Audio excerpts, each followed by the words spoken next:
नमस्कार, जय हिंद प्यारे साथियों। मैं मनोज शर्मा स्वागत करता हूं आपके अपने YouTube channel exam information factory पर। तो चलिए, आज मैं हाजिर हूं आपके साथ एक और शानदार वैकेंसी के साथ, जो कि सीधा निकल कर आई है यूआईआईसी, यूनाइटेड इंडिया इंश्योरेंस कंपनी की तरफ से, जिसकी first month in hand salary 88,000 रुपए है, जो कि अपने आप में ही वाकई काफी जबरदस्त सैलरी है। तो चलिए बात करते हैं इस वैकेंसी की कंप्लीट प्रोसेस के बारे में कि क्या रहने वाली है इस वैकेंसी के लिए आपकी एज, किस डेट से इसके लिए आप ऑनलाइन फॉर्म अप्लाई होना शुरू होंगे, और क्या रहने वाला है इसके लिए, कितनी पोस्ट रहने वाली है।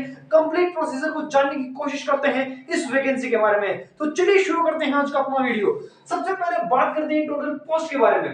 तो दोस्तों, इस वैकेंसी के लिए टोटल पोस्ट 250 है, यानी 250 पदों पर आपकी इस वैकेंसी के लिए फॉर्म अप्लाई होना शुरू हो गए हैं, जो कि 8 जनवरी से 23 जनवरी के बीच में आपके अप्लाई डेट है। यानी कि अभी भी आपके पास मौका है। अगर आपने अभी तक इस वैकेंसी के लिए अपना फॉर्म अप्लाई नहीं किया है, तो आप जल्द ही इस वैकेंसी के लिए अपना फॉर्म अप्लाई कर दें, क्योंकि इस वैकेंसी की लास्ट डेट है 23 जनवरी।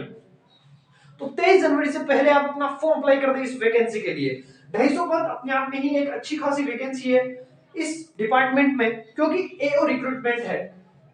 एओ वैकेंसी के लिए एक अच्छी खासी पद होते हैं 250 पद, तो आपके लिए एक जबरदस्त अपॉर्चुनिटी है ये। अब बात करते हैं इसकी फीस के बारे में। तो दोस्तों, जनरल ईडब्ल्यूएस और ओबीसी कैंडिडेट्स के लिए आपको 1,000 रुपए फॉर्म फीस रखी गई है।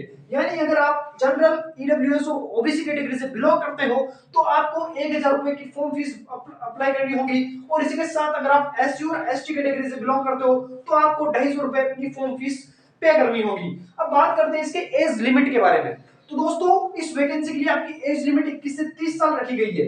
यानी अगर आप 21 से 30 साल के बीच में आपकी एज है, तो आप इस वैकेंसी के लिए फॉर्म अप्लाई कर सकते हो। और आपकी एज जो है वो 31/12/2023 से काउंट की जाएगी। यानी 31 दिसंबर 2023 तक अगर आपकी एज 21 से 23 साल के बीच में है, तो आप इस वैकेंसी के लिए अपना फॉर्म अप्लाई कर सकते हैं। अब बात करते हैं कि किस कैटेगरी के कैंडिडेट्स को कितनी छूट दी गई है। तो दोस्तों, ओबीसी कैटेगरी के कैंडिडेट्स को 3 साल की छूट, और वही बात करें अगर एससी और एसटी कैटेगरी के कैंडिडेट्स को, तो एससी और एसटी कैटेगरी के कैंडिडेट्स को 5 साल की छूट दी गई है।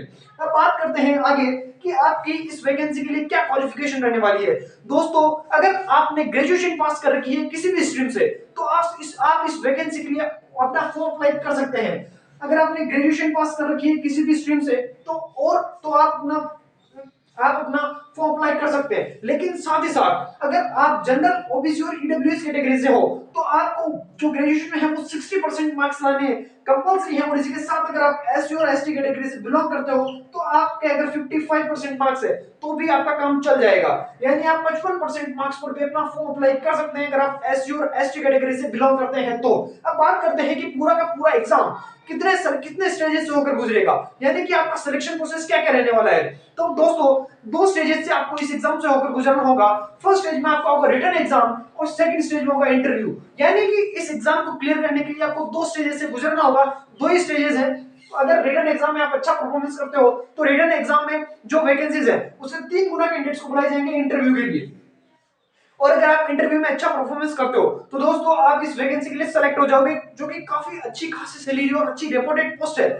अब बात करते हैं इसके सिलेबस के बारे में कि इस एग्जाम में आपके कौन कौन से सब्जेक्ट्स पूछे जाएंगे। तो दोस्तों, सब्जेक्ट्स में भी कोई चेंजेस नहीं है, वही सब्जेक्ट्स पूछे जाएंगे जो कि अधिकतर एग्जाम्स में पूछे जाते हैं, जो कि मैक्सिमम एग्जाम्स में जो पूछे जाते हैं, जिन जिन सब्जेक्ट्स की आप तैयारी कर रहे हो, जिनकी आप प्रिपरेशन कर रहे हो, वही सब्जेक्ट आपके इस एग्जाम में पूछे जाएंगे। तो दोस्तों, बात करते हैं टोटल एग्जाम में कितने क्वेश्चन आएंगे। तो 200 क्वेश्चन आपके टोटल एग्जाम में आएंगे, जो कि 200 मार्क्स 200 क्वेश्चंस और 200 मार्क्स के होंगे। तो बात करते हैं कि कौन कौन से सब्जेक्ट्स आपके एग्जाम में पूछे जाने हैं। दोस्तों, रीजनिंग से आपके आने हैं 50 क्वेश्चंस, और वो होंगे 50 मार्क्स के।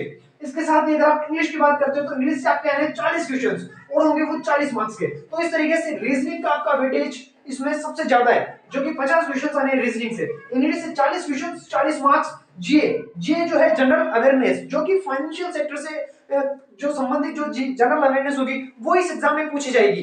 तो जीए से आपके आएंगे 40 क्वेश्चंस, और वो होंगे 40 मार्क्स के। इसके साथ साथ ही आपके कंप्यूटर भी इस एग्जाम में पूछा जाना है, जो 20 क्वेश्चंस आएंगे कंप्यूटर से, और वो होंगे 20 मार्क्स के।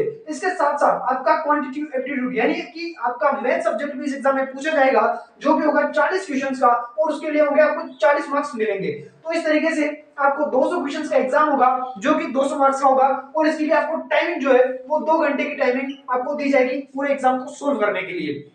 इसके साथ साथ ही आपको 1/4 नेगेटिव मार्किंग रखी गई है, यानी कि आपका एक क्वेश्चन गलत होने पर आपका 1/4 नंबर आपका काट लिया जाएगा। इस तरीके से ये आपके सिलेबस इस एग्जाम में पूछे जाते हैं। इसके साथ साथ आपकी सैलरी की बात तो आपने स्टार्टिंग में ही कर ली थी।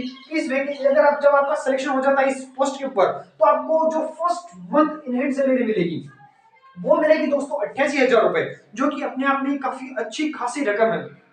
तो इस तरीके से अगर आप इस वैकेंसी के लिए अगर आप अप्लाई कर सकते हैं, अगर आप ग्रेजुएशन में 60% मार्क्स के साथ अगर आपने ग्रेजुएशन पास की है तो उम्मीद करता हूं दोस्तों आपको हमारा ये वीडियो पसंद आया होगा। थैंक यू, धन्यवाद, जय हिंद साथियों।